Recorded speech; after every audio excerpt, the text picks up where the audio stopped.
My Etsy sales in June, well, honestly, they were kind of underwhelming. But here's the thing, I was expecting that. And if you're someone who saw a dip too, stick around because understanding what's happening behind the scenes is actually what's the important thing to dig into here. Let's take a look here at my June numbers and I'll show you what I felt was underwhelming about this. I have this custom range from June 1st through June 30th. So we're looking at just the June numbers. I have this filtered by orders. And so you're seeing the amount of orders each day.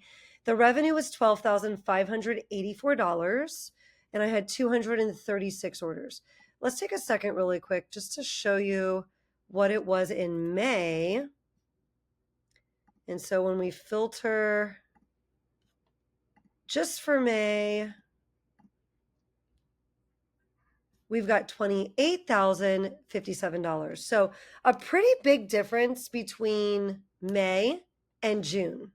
12,500 revenue for June and over double for that in May.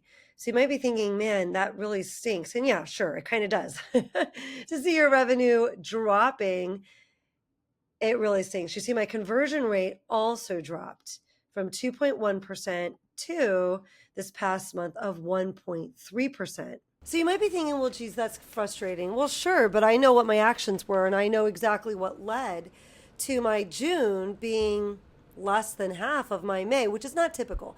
Now, my June is usually lower than my May, and then my July is bigger than my May.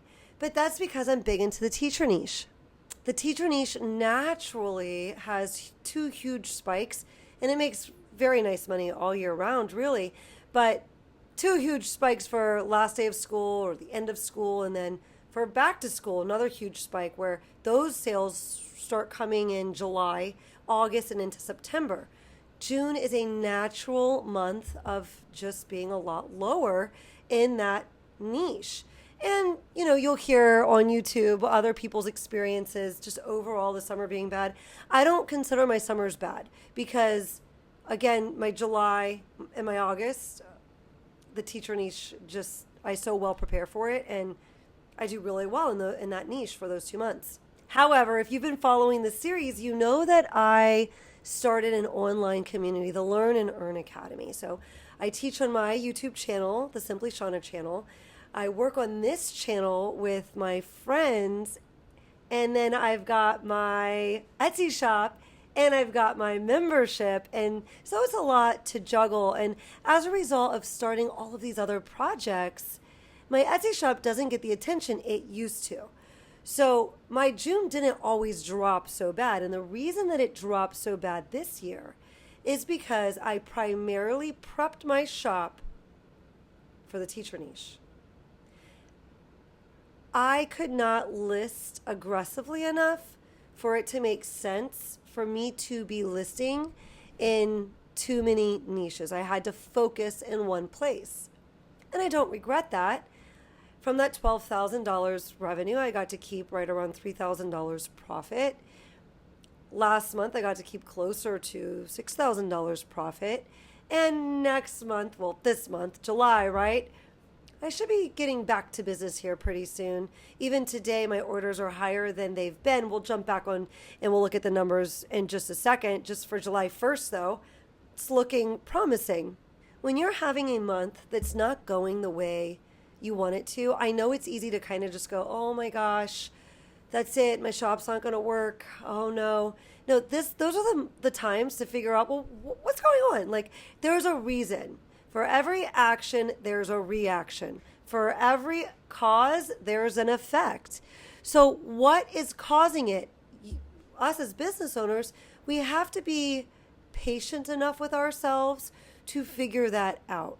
And we can't get ourselves all down in the dumps, because if we are all down in the dumps and we're negative Nancy's, then we're not as willing to look at, what caused this? And really, to figure out what caused something, you need to go back 60 days, 90 days. What were you doing at that time? I know what I was doing. I was making teacher designs, and I was struggling at that. I've actually been working on, at this point, I'm trying to get it figured out, like how to have kind of other people running my Etsy shop and the only thing I do is design. I could do that. I could keep up with my designs.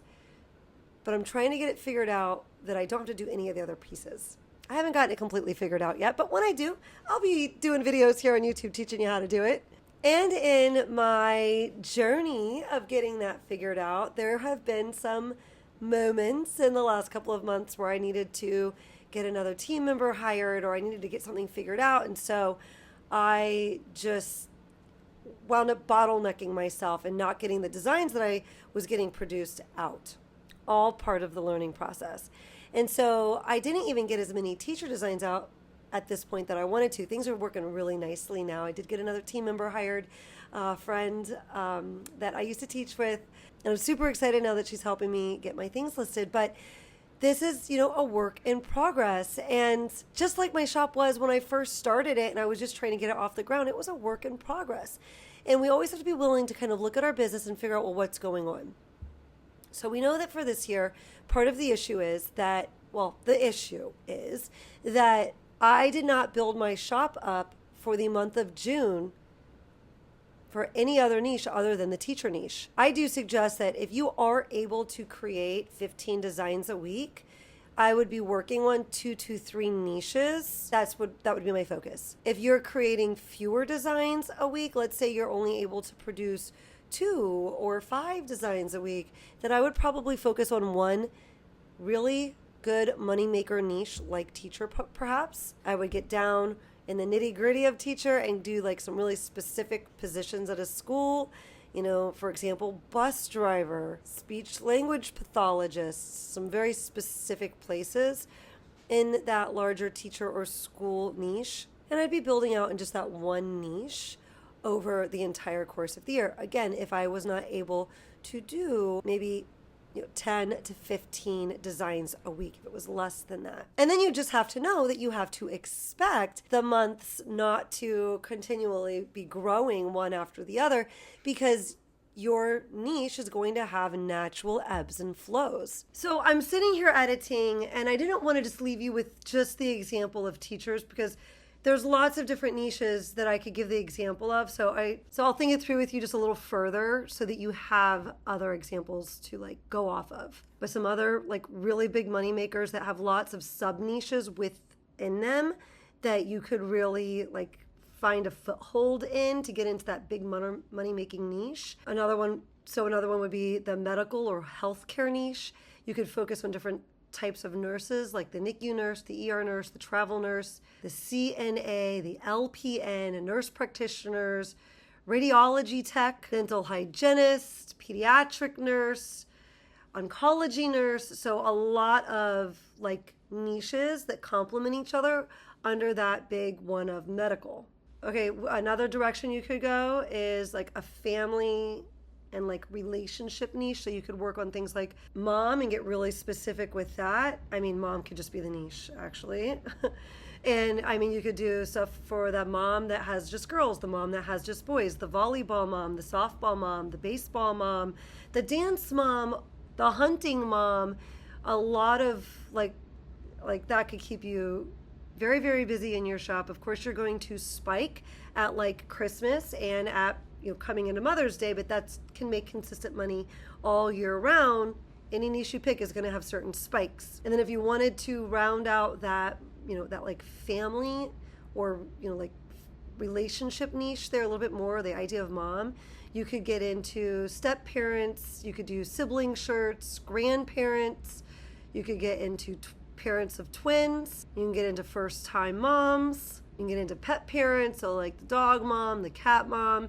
And you can even grow that into family reunion shirts. And then that would be, something down the road. Once you kind of dug into there, you could easily get into family shirts. But a lot of that SEO is going to be crossing each other because you're going to be using the word mama or mom or mommy in a lot of that SEO. And you're going to be building that out for that type of customer. Another example would be bridal. Okay, so here you could make things for the bride, you could make things for bachelorettes, and actually that's probably enough to keep you going to build out your shop throughout the year and make sales.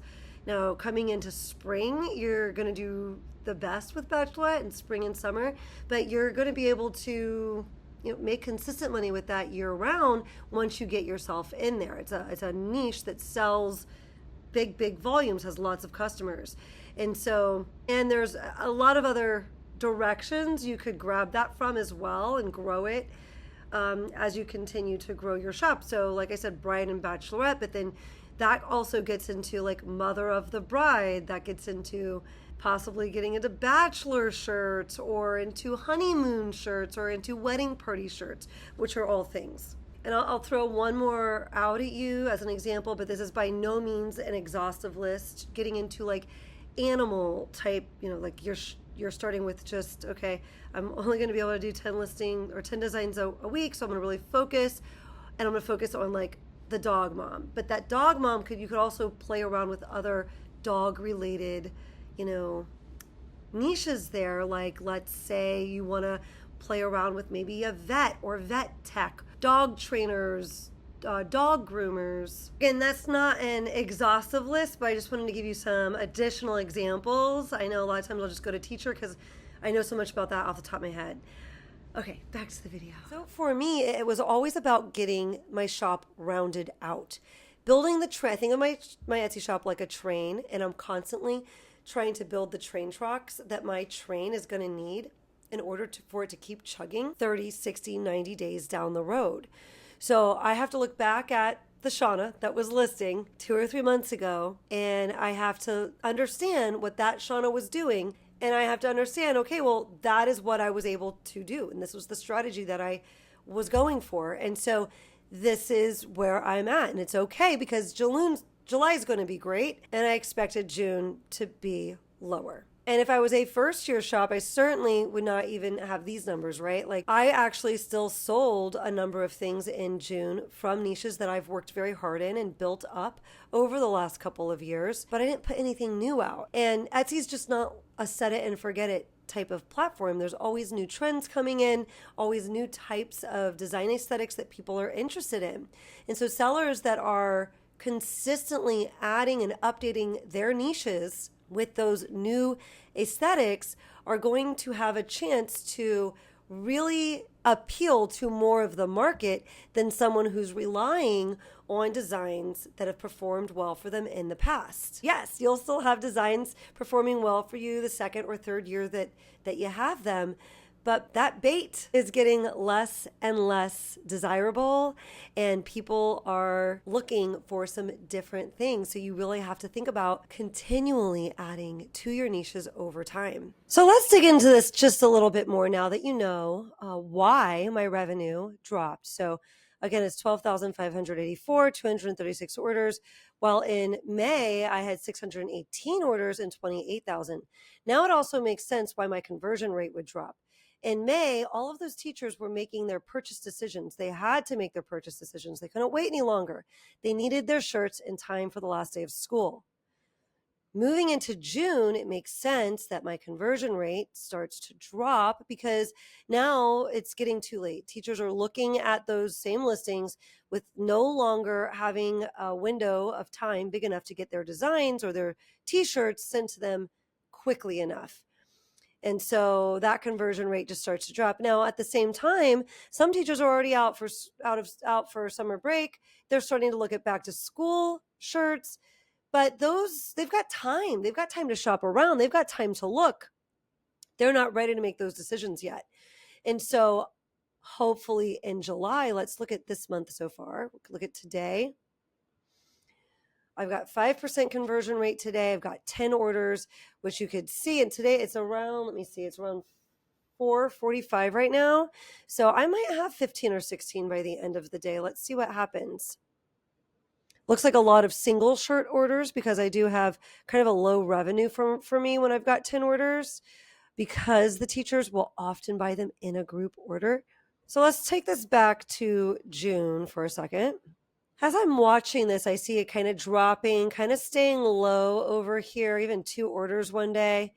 Has a nice little spike here, and then it's kind of slowly going up. And this is pretty normal. Like a lot of times you'll get a spike and then you feel like, oh, yay, now it's good again. I'm going to have 20 every day. And then no, that's very rare. You'll have a great day and then it'll go down. But then if you keep working hard, you keep listing, which I've been doing, it kind of starts to taper back up with some bumps along the road, some high bumps and some low bumps, right?